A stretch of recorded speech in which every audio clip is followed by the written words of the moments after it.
দেশের বাইরে আমার কোনো ঠিকানা নেই, এটাই হলো আমার ঠিকানা। এই দেশ, এই দেশের মাটি মানুষই আমার সব কিছু, কাজে আমি দেশের বাইরে যাব না। দেশের এত সমস্যা, এই কোনো সমস্যা নিয়ে আলোচনা হয় না।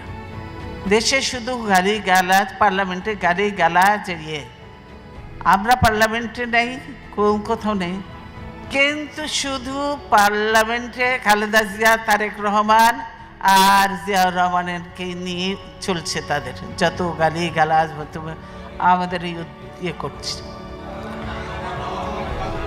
হ্যাঁ,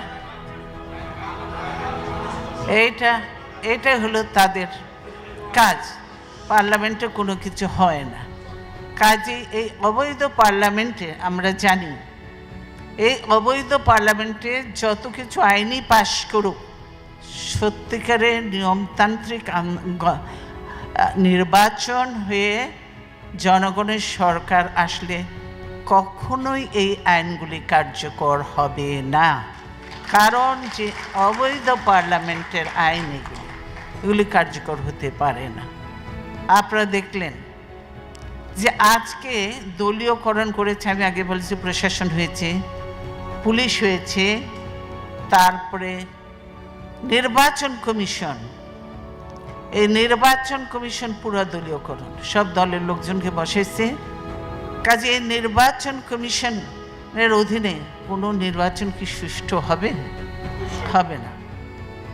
এই হাসিনার অধীনে কোনো নির্বাচন কি সুষ্ঠু হবে? এতগুলো কিছু দেখার পরে হবে না। যার জন্যই আমাদের ডিমান্ডটা যে আমরা নির্দলীয় যে নাইব, আমরা বললাম নিরপেক্ষ সরকারের অধীনে নির্বাচন হতে হবে, হাসিনার অধীনে হলে হবে না। আর নির্বাচন কমিশনকে পুনর্গঠন করতেই হবে, কমপ্লিট পুনর্গঠন না করলে এই নির্বাচন করা, এই রকিবউদ্দিন আর হামিদুদ্দিন দিকে দিয়ে পার্লামেন্ট নির্বাচন করা সম্ভব নয়। সেজন্যই এগুলি প্রয়োজন।